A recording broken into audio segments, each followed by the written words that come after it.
കേരളത്തിലെ ദുർഗാ ക്ഷേത്രങ്ങളിൽ പ്രധാനപ്പെട്ട ഒന്നാണ് കാടാമ്പുഴ ഭഗവതി ക്ഷേത്രം.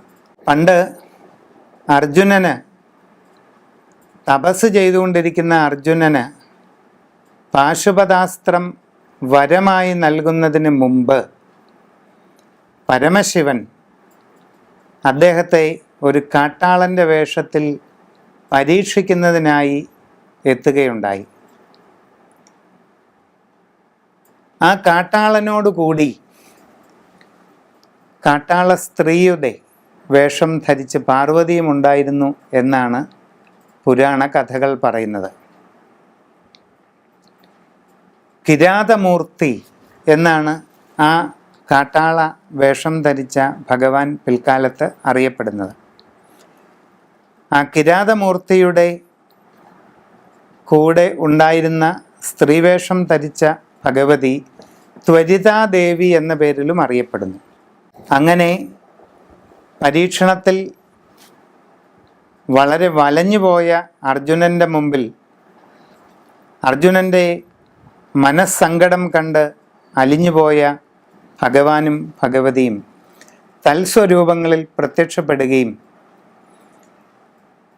പിന്നീട് കുരുക്ഷേത്ര യുദ്ധത്തിലേക്ക് മുതൽക്കൂട്ടായി അർജുനന് പാശുപതം എന്ന തൻ്റെ ദിവ്യാസ്ത്രം ഭഗവാൻ വരദാനമായി നൽകുകയും ചെയ്തു എന്നൊരു ഐതിഹ്യമുണ്ട്. അങ്ങനെയുള്ള പാർവതീദേവി കുടികൊള്ളുന്ന മഹാക്ഷേത്രസ്ഥാനമാണ് കാടാമ്പുഴ ഭഗവതി ക്ഷേത്രം. കാടാമ്പുഴ ഭഗവതി ക്ഷേത്രത്തിൽ മുട്ടറുക്കൽ എന്ന് പറയുന്നത് വളരെ പ്രധാനപ്പെട്ട ഒരു വഴിപാടാണ്. മുട്ട് എന്ന് പറഞ്ഞാൽ തടസ്സം എന്നൊരർത്ഥമുണ്ട്. എന്തിനും മുട്ടാണ് എന്ന് നമ്മൾ പറയുമല്ലോ.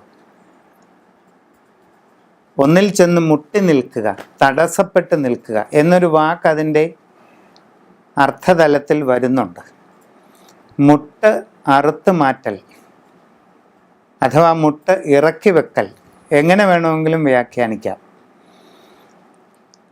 ഭഗവതിയുടെ മുമ്പിൽ തൻ്റെ തടസ്സങ്ങളെ ഇറക്കി വെക്കുക, തടസ്സങ്ങളെ മുറിച്ചു മാറ്റുക എന്നൊക്കെയുള്ള സങ്കല്പത്തിൽ നാളികേരം ഉപയോഗിച്ച് ചെയ്യുന്ന ഒരു പ്രത്യേക വഴിപാട് ആചാരമാണ് മുട്ടറുക്കൽ.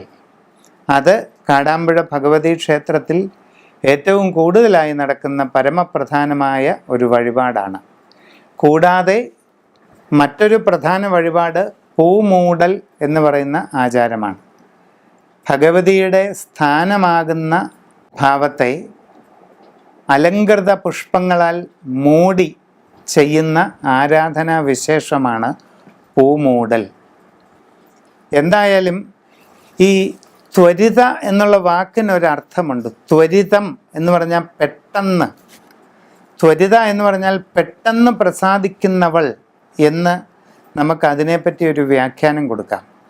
എന്തായാലും ഭക്തന്മാരുടെ സങ്കടങ്ങളിൽ മനമലിഞ്ഞ് അതിവേഗം അനുഗ്രഹം ചൊരിയുന്ന ഒരു മൂർത്തിയായാണ് കാടാമ്പുഴ ഭഗവതി എക്കാലവും അറിയപ്പെടുന്നത്.